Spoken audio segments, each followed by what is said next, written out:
Hello and welcome to the Local Leaders Podcast. I'm your host, Jeff Johnson. The Local Leaders Podcast provides a platform for successful business owners to share their stories, their experiences, their advice, and their ideas in order to help our listeners achieve more success in their business and in their lives.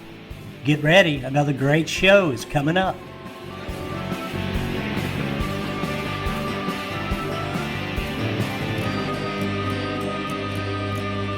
Hey, good afternoon to all our listeners. I'm Jeff Johnson, the host of the Local Leaders Podcast, and we're thrilled to have you listening today, and we're glad you joined us for this episode because we are very excited to have Khaseta Grigg and Kersten with us today from Big Daddies Barbecue. You guys are in Meridian, Idaho, and I want to welcome you to the show. Thanks for being here today.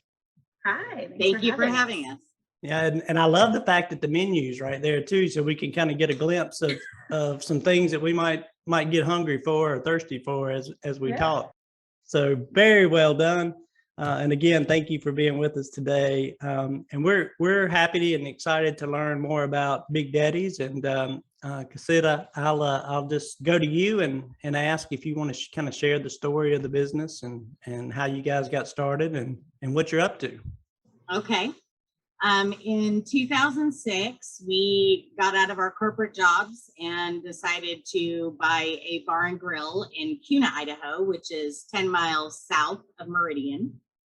And we had that from 2006 to 2011. In the process of that, the economy took a downfall back then in 2008, 2009.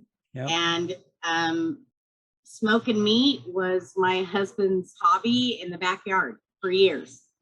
And when we bought the bar and we're doing all of that, money was tight and we catered my sister-in-law's wedding. And it just blew up from there. Big Daddies got started and we started serving barbecue out of the bar. And the barbecue business actually supported the bar for 3 years. Wow. And after that 3 years, we decided that we no longer wanted to be in the bar business. We wanted to just continue with the barbecue business because it was growing extra.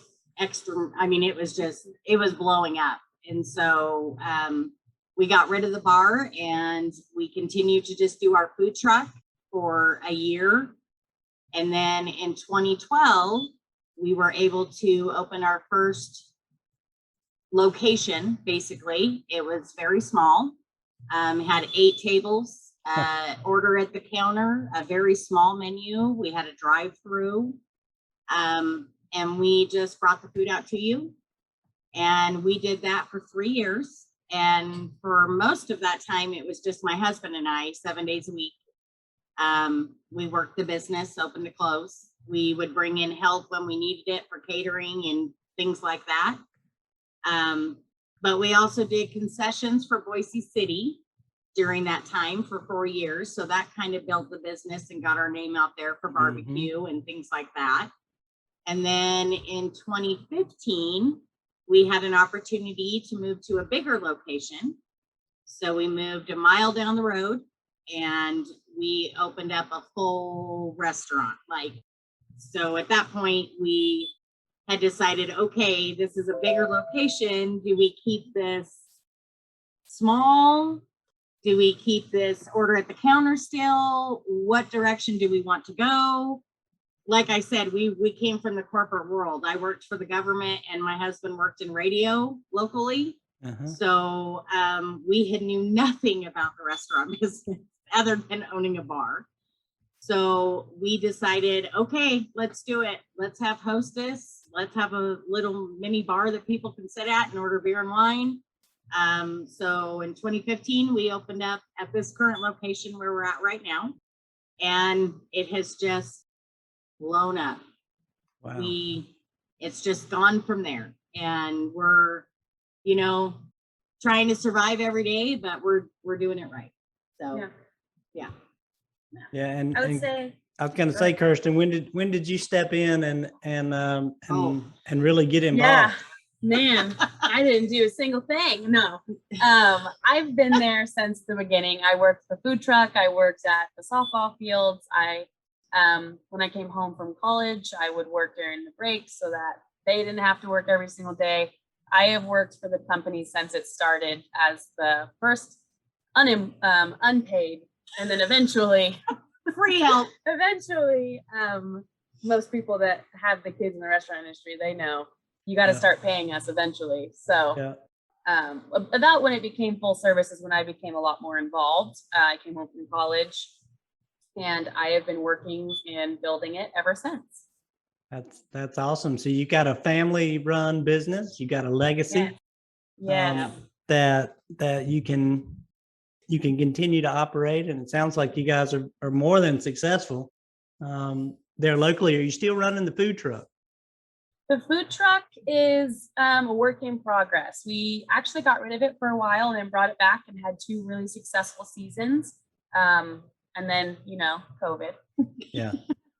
All of that kind of hit. And we decided that the food truck wasn't a priority right now. The full service restaurant is. So when everything started to open back up, we actually, we lost Haas.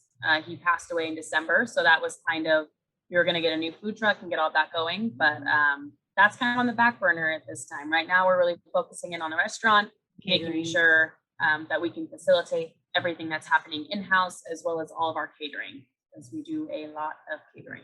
Yeah. So. Now, are you still strongly barbecue, even though you're now full? But you just added the bar. You added other components to become a full service restaurant. Yes. Yeah, we still focus on the actual smoking process of everything. All of our meats are slow smoked in-house. All of our sides are homemade, family recipes. Everything that we do is still barbecue and the slow smoke process. It's just it's still fast casual, but you are going to be waited on. You will be greeted by a host. You do have an option for beer or wine. It's really just basically you come in, you hang out, you eat some really good food. We take care of you, and then you leave with your belly full. So, I can't tell you how much I grew up with a local barbecue restaurant in our town. Like I come from a very small town, but we had a barbecue place that had been there for like 50 years or something before I was born. It was, super old. They smoked their own barbecue. They had the building out back that was just smoking all the time, and it was unbelievable. And I'm sure, just as I'm sure yours are, and everybody in your area is so accustomed to. But over time, and what was so frustrating is over time they changed ownership a few times along the years, and then they got all corporate-y, as I like to call it. And next thing you know, they're not smoking any barbecue. They're bringing it in. Wow! And it just hasn't been the same ever. Yeah. At some point, and so as much as you want to grow and really expand and get bigger and all this kind of stuff that you feel like you should do in business, or at least I always felt like you had to be growing. At some point you get to that area where the money's the issue and the numbers are the issue, and you find a less expensive way to serve barbecue, and suddenly the whole business is changed. So I love what you're doing is what that was a long way to say that. Well, and it's very interesting in this area because when we first started, there wasn't a whole lot of barbecue. Was not barbecue to people around here was they get their grill out and they throw meat on the grill. Yeah. Well, that's not so in the process of us building our business, we had to educate a lot of people in this area. And it wasn't that we came from the South but the education that we had was, learning a lot and burning a lot, ruining a lot of food. Our family was sick and tired of barbecue for a long time because they were our taste testers. So, but it's interesting because in this area, the education that comes along with barbecue has been interesting. I mean, if you're a true barbecue person and you know what you're doing and you do it yourself, then you know, but a lot of people don't. So all of our meats are served dry. Like we don't smother our stuff in barbecue sauce. We're purists. We believe that barbecue is tasting the smoke and having the smoke rings and serving a good, slow smoked product. The only thing when we first started out, we weren't saucing the ribs either. And we shortly learned that people know they want that sauce on the ribs. So now we caramelize the sauce on the ribs, but that's it. Like everything else, our sauce is on the table. It's not, we don't want that to be the focus. Yeah. Sauce is not the focus. The meat and the quality and the taste is the focus for us. Gotcha. So it's kind of different. It's different from other places across the United States, you know. And we tell everybody, we're Idaho barbecue. We're not Texas barbecue. We're not Carolina barbecue. We're Idaho barbecue because it's how we did it. Yeah. So. Well, it sounds delicious. And you know, being a Carolina boy, you know, we again, all grew up on barbecue in this area. And, yeah. You know, it's a big thing. It's a big competitive thing. Everybody's trying to have the best and greatest barbecue. And, you know, and I know in different parts of the country, there's different, you know, things that go on it, including the slaw, which would be different. Some people don't want it. Some people do. Again, it depends on what you're used to. Yeah, it is definitely, it's a really cool community. I will say that because there are so many different ways that you can do everything. And barbecue, some people is totally just putting meat on the grill and that's your backyard barbecue. Yeah. And then you've got the other side of it, which is kind of what we do, and that's the smoking process. And that's kind of what she meant by the education of it, is that a lot of people don't realize that it is so much more than just breaking out the charcoal grill. There's a lot of different techniques. There's different ways you can do it. There's dry rub, there's sauce, there's, I mean, the way trimming the meat, trim it, the way you handle it. There's so much more to it. And I think we've kind of made it our goal as we've grown and gotten bigger to let people in on that process, let them know what they're eating, how it's prepared. And I think that's why we have the reputation that we do. People feel like they're part of it. I like that. Now, how are you educating them? How are you letting them in on that process? Is it a communicative thing where you're just sharing it, or? Yeah, so we do, we have a social media manager because you can only wear so many hats and have all of them fit and be good. But we actively do stuff with her about kind of creating like educational blog posts, pieces, videos about the smoking process, about the trimming process, prep, as far as catering. And then when it comes to our customers, all of our servers go through a very vigorous training where they are actually taught how to explain these things to the customers when they're ordering. For us specifically, we do a St. Louis style pork rib, and we cook it competition style. So for us, they're not your typical fall off the bone baby back rib. Boiled. Boiled, yes. Right. They're not your typical fall off the bone. So for us, there is a little bit of education there. If someone says, hey, I want to do a rack of your baby back ribs, it's on our server and our employees to let them know what they're actually getting, and kind of just explain that process to them so that the customer can enjoy it without being thrown off on not getting their regular expectation.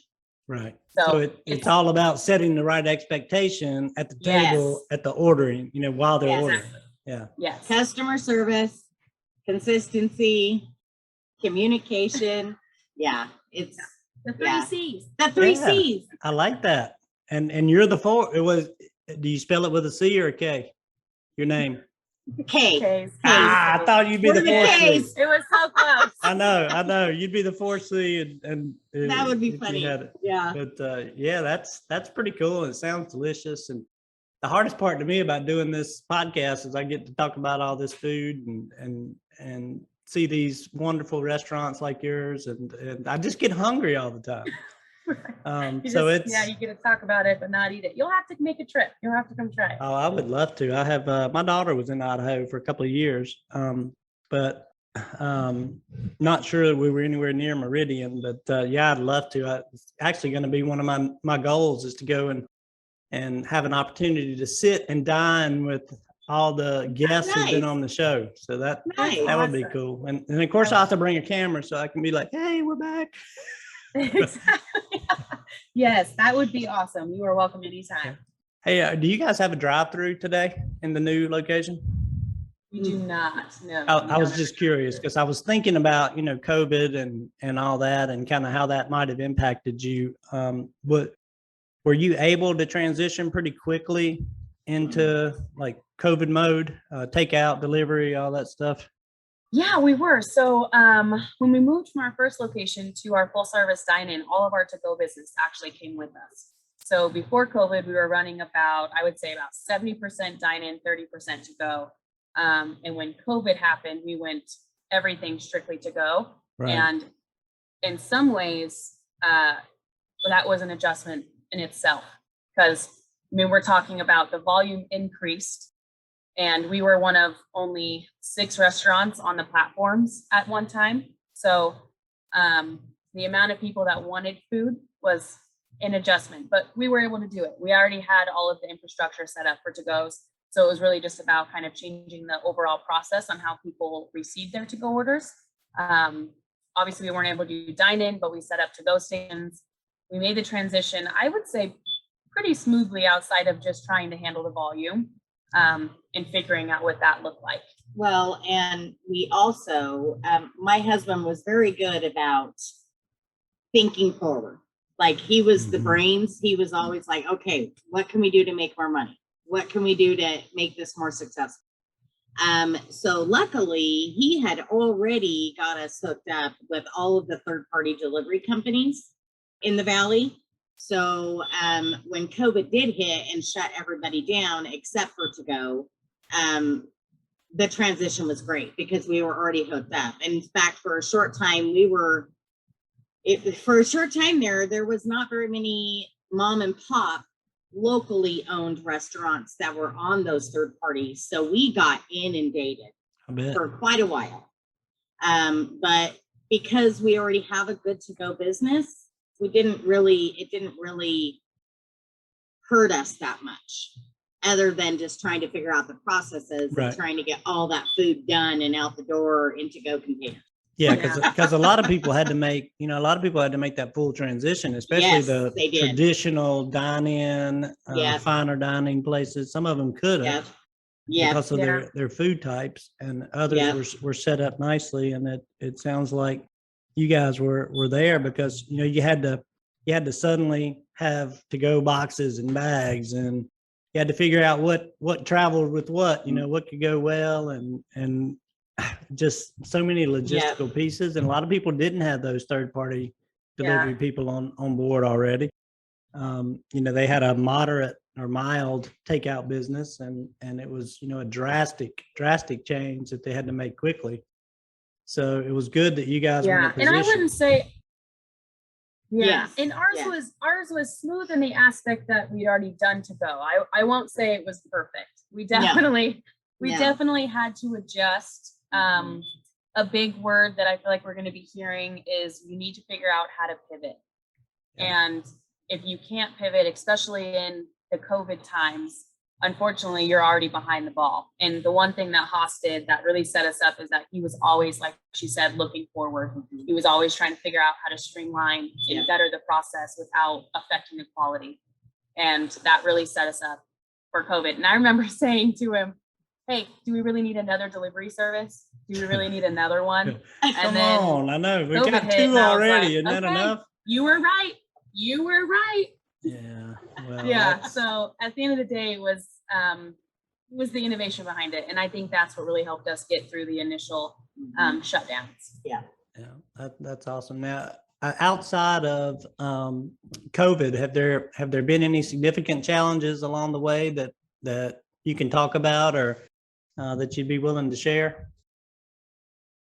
Any other big challenges, between moving and buying new buildings, and because y'all have gone through a lot of things. You moved, went from food truck to the first location to moving into the larger space and going full service.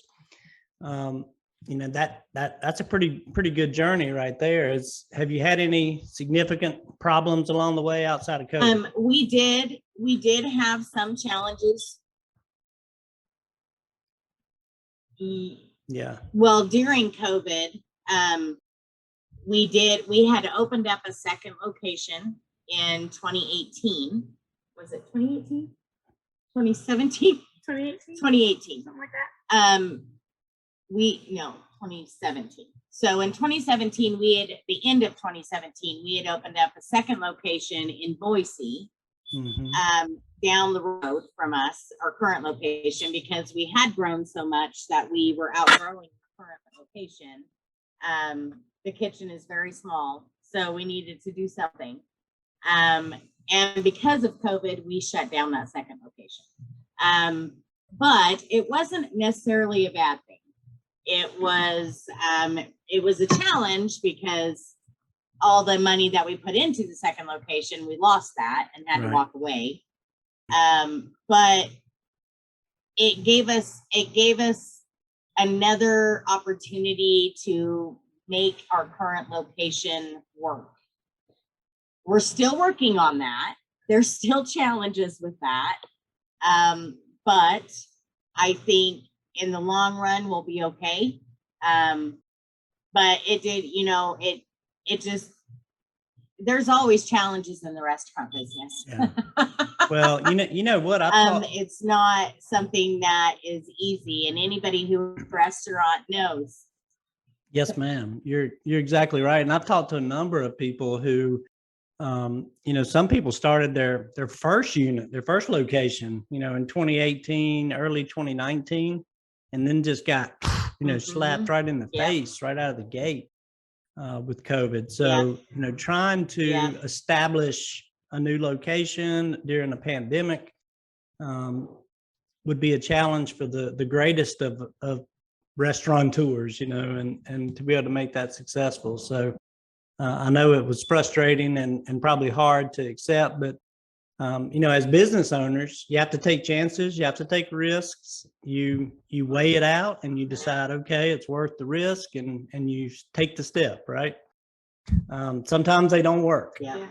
Whether it be, by fault of our own or conditions out there. And, so I applaud you for taking the risk. And, we always are too hard on ourselves. So for all of our listeners out there who are thinking about getting started, you just got to take that first step.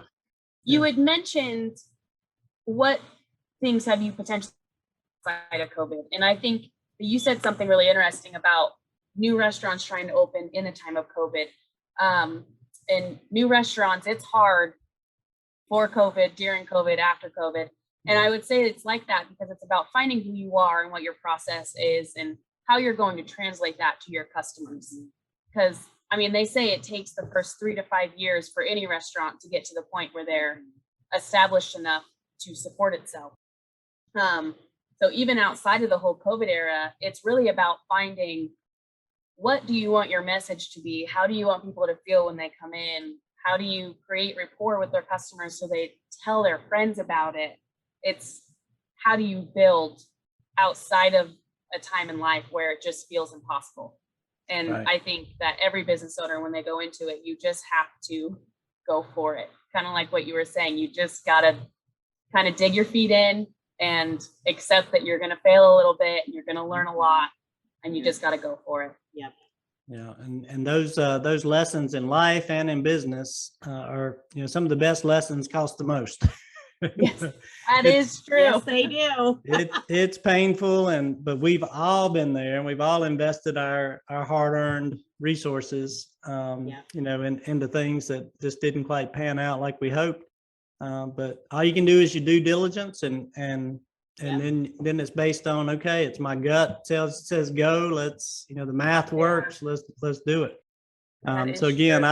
I applaud y'all for that effort. And there's other ways to grow too. And I had I've had a couple of owners on who talked about being creative and not always thinking that to grow I've got to add locations. Right. Add locations.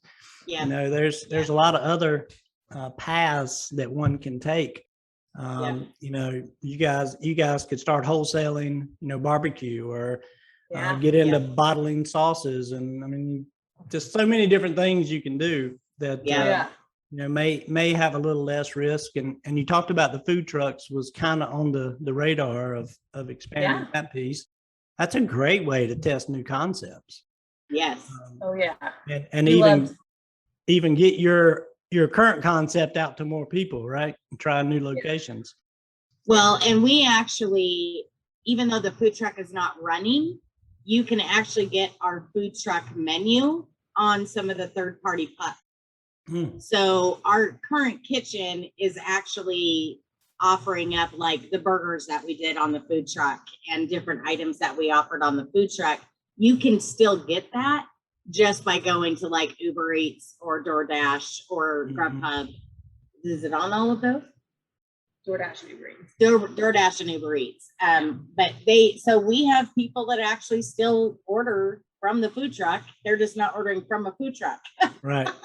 Well, it's kind of like the ghost kitchen, right?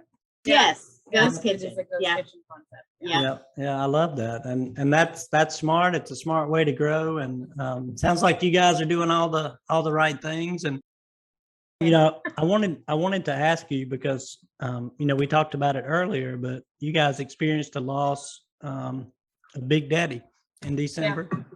And I know that was painful and very difficult.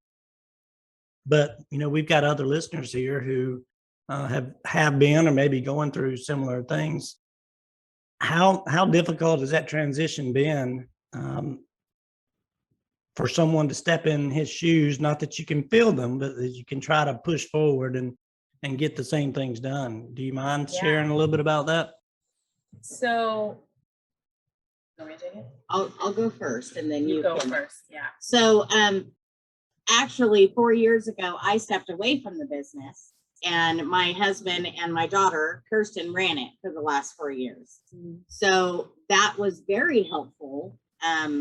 That she had been running the business side by side with my husband.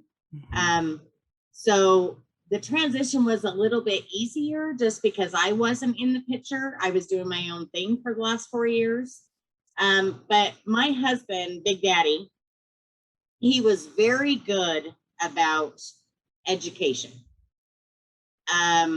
teaching other people to do the art of smoking meats and making sure, I mean, we have a Bible. Every restaurant should have a Bible with all of the recipes, step by step, exactly how it needs to be presented, to made, to, I mean, just everything. So luckily we did have our ducks in a row when it came to that side of things, but it has been a struggle. I mean, it's been a struggle knowing because he was Big Daddy. So in the beginning, it was pretty scary. I mean, we thought, oh no, what's going to happen? You know, people aren't going to come in. They're going to think there's no way they're getting the same product. There's no way they're getting the same food. But, you know, he did a really good job of educating our kitchen staff. And we have a really good kitchen manager that's been with us for 3 years now, almost 4. And he was willing to learn and loved to learn. So he has stepped into our pitmaster position, and it's been great. We actually, because we have such a big following and customers base, they have been very supportive. It's actually gone way better than what we expected it to go. Yeah. So, but I'm going to let her address more of like the business end of things, because she's been here. Yeah. He really, some of the employees, what they like to say is they lost Haas, but they got the next best thing, which is me. And I know I know how that sounds, but it really, I am my father in a female version in a lot of ways. And he spent the last 4.5 years, really teaching me and letting me kind of grow in my own role here. And so before he passed, I was actually already kind of running the show. So there have been some hiccups. I still daily have to say, what the heck were you thinking when he puts every single thing that we have is a different password and username. But that part's been fun. We're 9 months into it and I still couldn't tell you what half of our usernames are. So I think that side's been a little bit more struggle. And I mean, obviously there's the sadness of it too, where he's just not here. And that never really goes away. And for anyone that's going through it right now, there's going to be days where it's hard to be there. Yeah. But that's why you put the people in place that need to be there, so that one, they love it just as much as you, or at least half as you, so that they can take care of it. And you have to remember that it's for a good purpose.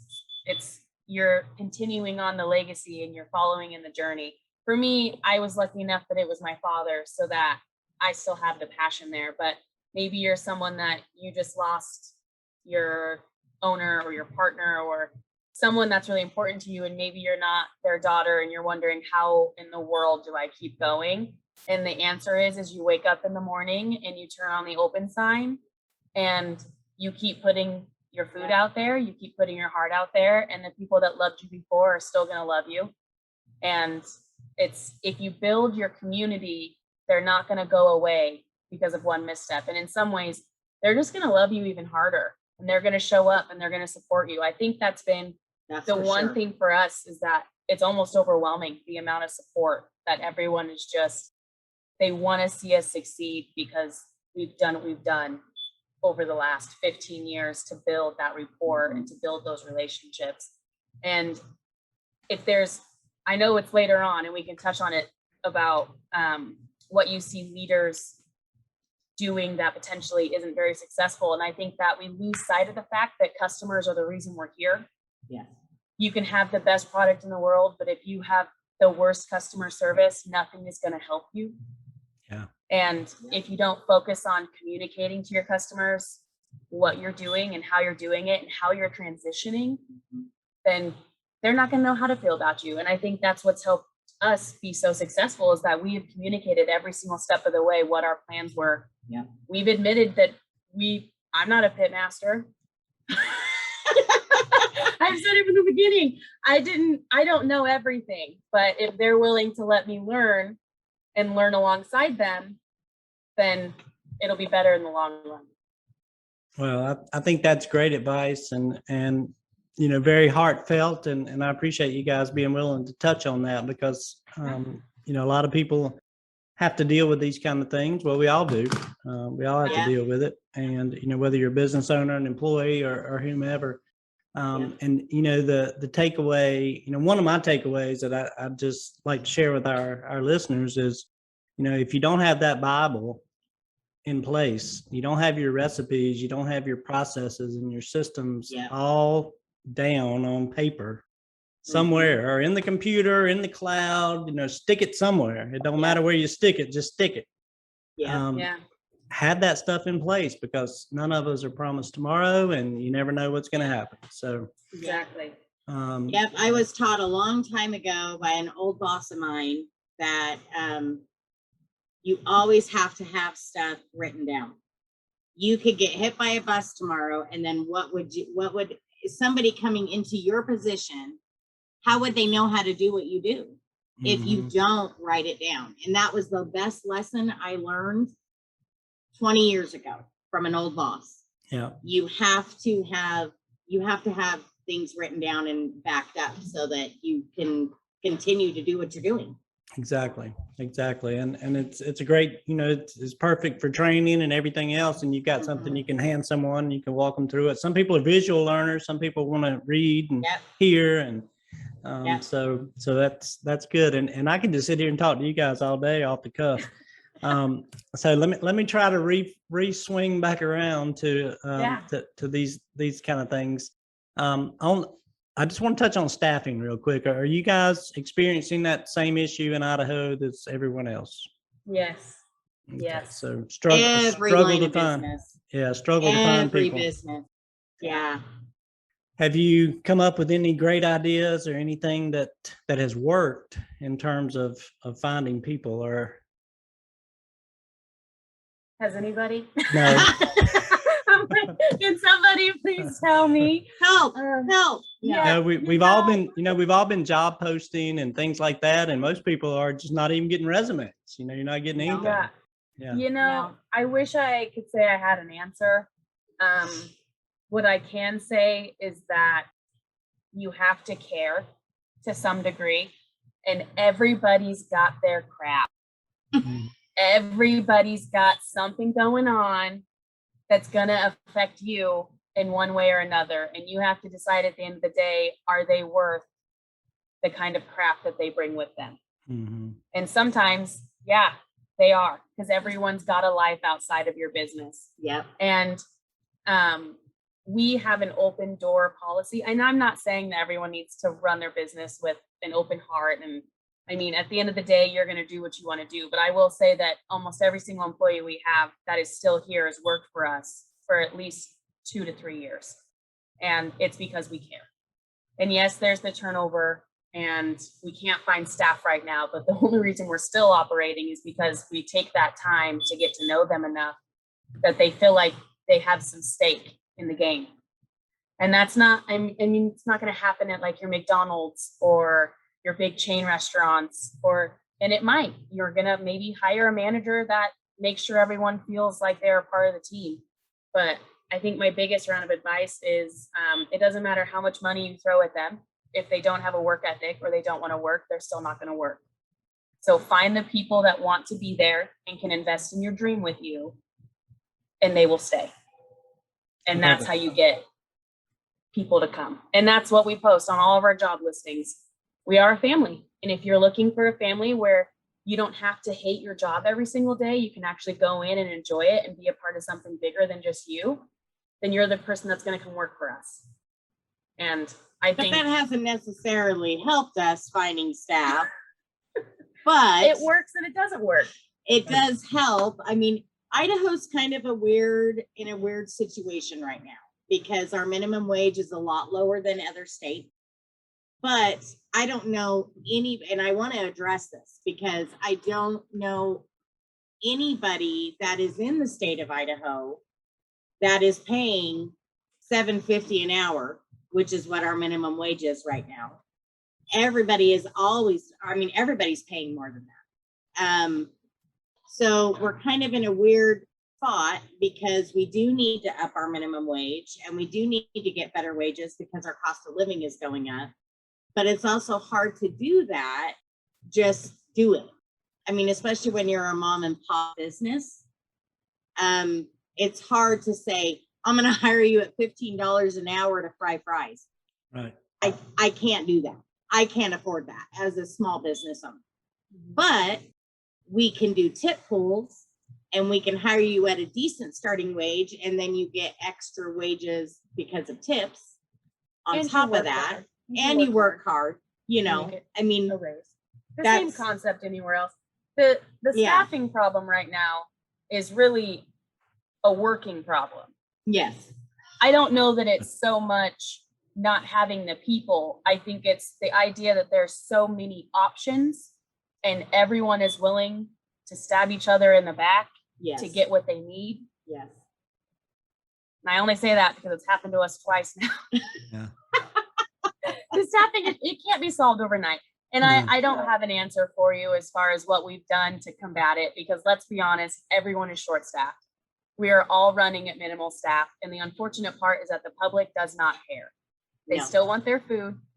They still want it in a timely manner. And they want it as convenient and cheap as possible. And until we start making moves, I think as a nation to recognize that the labor shortage affects more than just our unemployment rate, then I think we can start seeing the staffing issues being fixed. Yeah. No, I think you're exactly right. We need to get the NRA and everyone else behind, educating everybody on the phone. All of us. Yeah, Let's educate just get them everybody. on the phone right now. Like, okay, food prices, when you go out to eat, we need to double the prices. Yeah. So that we can pay the people. We can give them some benefits. We can give them a great wage, a competitive wage. So we can get the people in. We can afford the food, which is 3 times as much as it was. Yeah, it's all the way around, and there's no communication. Everything. There's no communication between any industry, unfortunately, right now. I mean, you have the government that are making guidelines, which totally understandable, it's needed. But then you have the food industry that's having to follow these guidelines, but they haven't been given any heads up. So when you start opening states, like when California, Arizona, they all opened up to full capacity, no one told the food industry. So we went from all these states are none, you can't do anything, to all of a sudden we're full capacity. By the way, we need our full supply. And the food industry's like, that's fine. You know how long it takes for chicken gestation? Yeah, exactly. 9 months. So it's like, so no more wings. I know no it's wings totally for you. off point, but yeah, totally off point. Supply and demand is a problem. It's all wrapped up in one. Yeah, it really is because you're right. Demand is up. I mean, demand is there, and nobody wants to cook, nobody wants to clean, nobody wants to do anything. They don't want to work, half of them, but the rest of us at work, we don't want to have to feed ourselves. But on top of that, the factories are still under guidelines that aren't allowing them to create the supply. Right. That the demand is demanding. Yep. Yeah. It's very, I feel like it's a vicious circle. Yeah. The staffing problem is so much more than just staffing. Exactly. You're right. You're right. And it's frustrating, but we're in business. So we've got to find a way and keep on trucking and turn on that open sign every day and do what we can. Right. Hope for the best. Yeah. You do what you can. Do what we can. Well, we touched on a lot of things already, and I have probably kept you longer than you planned. Are y'all okay on time for a couple more minutes, or? Go for it. What else you got? What else have I got? Well, I was curious. I was curious about one thing specifically, and I hadn't asked this question in about a week of anyone, but I really liked using it before because it's just interesting to me and hopefully to our listeners. But I'm curious how you guys kind of denote, or how do you determine that you've had a successful day or a successful week or month? Are you guys really honing in on numbers, or are y'all more of the customer experience and seeing the smiles on the faces and kind of being in the day-to-day piece? Is that kind of how you determine success? Yeah, I mean, I think that numbers are always great to fall back on.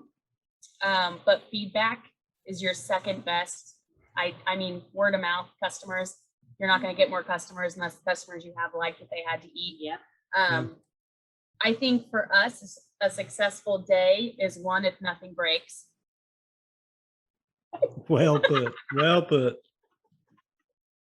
I'm writing that one down because nobody said that yet. When nobody got hurt. No, everybody was healthy. My customers left smiling. Yeah. No, for us, it really is like full bellies, people leaving happy. And for us, we do measure that in the way that our followers interact with us on social media, the way that they let us know before they leave how much they loved it. Obviously, reviews are nice. I kind of think they're catch-22 a little bit. They are. But reviews are a necessary evil these days. So yes. I'll take it. That's fine. But I also look at reviews as that's their feedback. Yep. And if someone genuinely has a bad experience, that needs to be addressed. Yep. If it's something you're seeing a consistent issue with, you need to address it. You need to figure out what's going on, find out where in the process something's getting messed up. For us, luckily, it's not often that we get the negative stuff, but I think it also humbles you a little bit. Mm-hmm. Like maybe you're not always perfect. So, but for us, I would say it's the full bellies. It's the happy faces. It's the interaction with the guests. It's at the end of the month, looking at how many new customers we put in the system. It's looking at how many people have told us that they heard from so-and-so that they just had to try this place. I can't track that, but I can tell you it's at least 2 or 3 times a day, if not more. So I think that's kind of how we track it, and just seeing it grow consistently. Yeah. Well, that is awesome. And that's what you want to see. And it's funny how, some people are financial people and they're always crushing and cranking and focused on the numbers, and, our food cost percentage is off by 0.347. And righty that's not, then. I mean, it is important to keep you Yeah. running, but you could make all the money in the world and not a single one of those people are coming back. Right. And what good does that do you? Right. And, you know, we didn't touch on this a lot, but we built our business off of word of mouth for years. We, like I said, we came from corporate world, never restaurateurs, never doing any of this before. And it was, to us, being customer service people, we're like, that's the biggest thing. We have to provide a great customer service. Our customers need to leave happy. And if they leave happy, then they're going to tell 10 people. And then if, you know, those 10 people come in and leave happy, they're going to tell 10 people. Yeah. And that's how we built our business. And mostly it was me. I was the face, not the logo. My husband was the logo, but I was the face of the business because I was up front. I dealt with all the customers. I talked to them. I got to know them. I made them feel like they were welcome, like they were part of what we were doing. And so that's the biggest aspect of a restaurant, I feel, is that if you don't have that customer service and consistency, you have no business. You should not be in business if you don't have it. So no, I agree. I agree with you. And you're definitely in the hospitality business and, you know, in restaurants and you got to prove yourself every day, which is the hard part.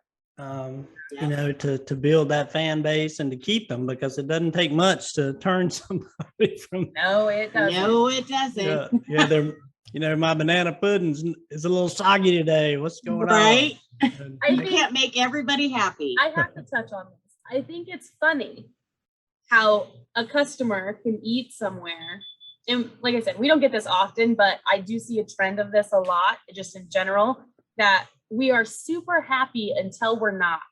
Yeah. And it's only when we're not happy that we decide to provide any feedback or negative review.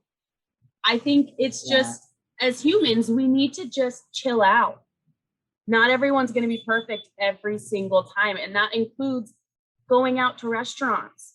Unless you are getting it from a bag, you're not going to have it be perfect every single time. And if you truly value, as a customer, a mom and pop shop that's homegrown and homemade, then you're going to have to appreciate that maybe the potato salad got a little bit less pepper when it was made.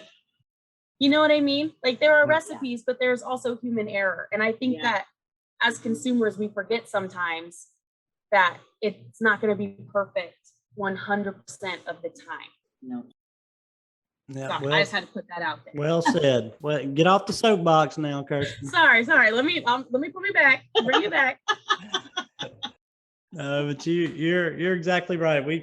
We all deal with customers. We all understand, and it can be frustrating, but of course it's rewarding as well. And exactly. And that's what we want more of, is more of those rewarding experiences and interactions with our customers. And you guys are delivering it over there in Meridian, Idaho. And for any of our listeners who are in the area, if you haven't been to Big Daddies Barbecue, then shame on you, number one, and get yourself down there. That's right. Please come see us. We want to hang out with you. Yeah, they've been there forever, and you need to get over there and have some of that barbecue and all the home cooked, home recipe meals that they've got to serve you. You got two beautiful faces there to greet you and smile at you, and you know, a lot of great people working there that are dependent on their customers and your support. So we encourage you to get out and go to Big Daddies and enjoy a great meal or two, and bring some friends and family. And again, it's you know, I guess before I wrap it up, I should ask you, any final words of wisdom or pieces of advice or sage ideas, pearls of wisdom, as my mom would say, that you might want to share with anyone? I won't pop on another soapbox, but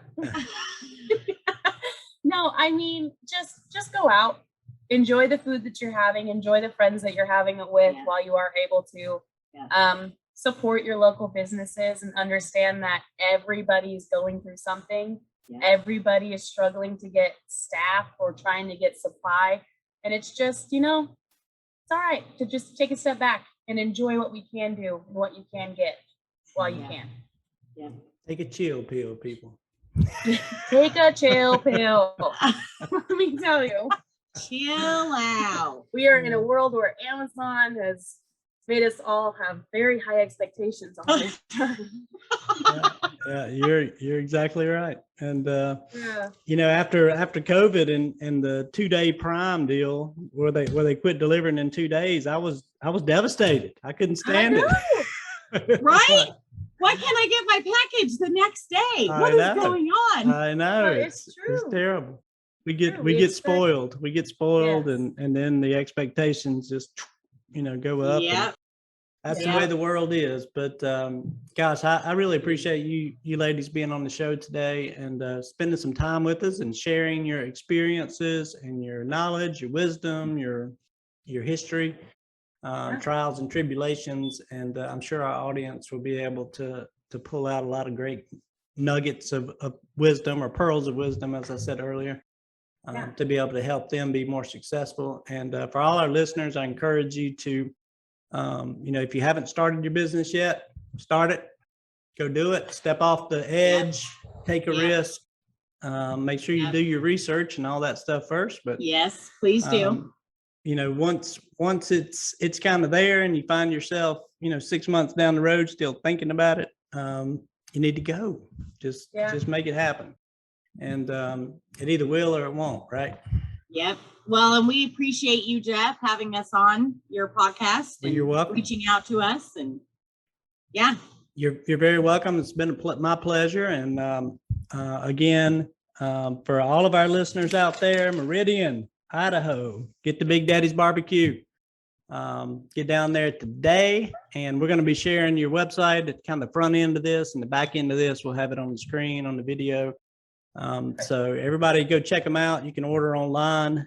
You can have it waiting for you. You can have it delivered. You can show up and eat, you know, however you want it. They got it. Yes. So thank you again. And thank you to our audience for joining us for another episode of the Local Leaders Podcast. I am Jeff Johnson, and we look forward to seeing you on the next show. Thank you again, ladies.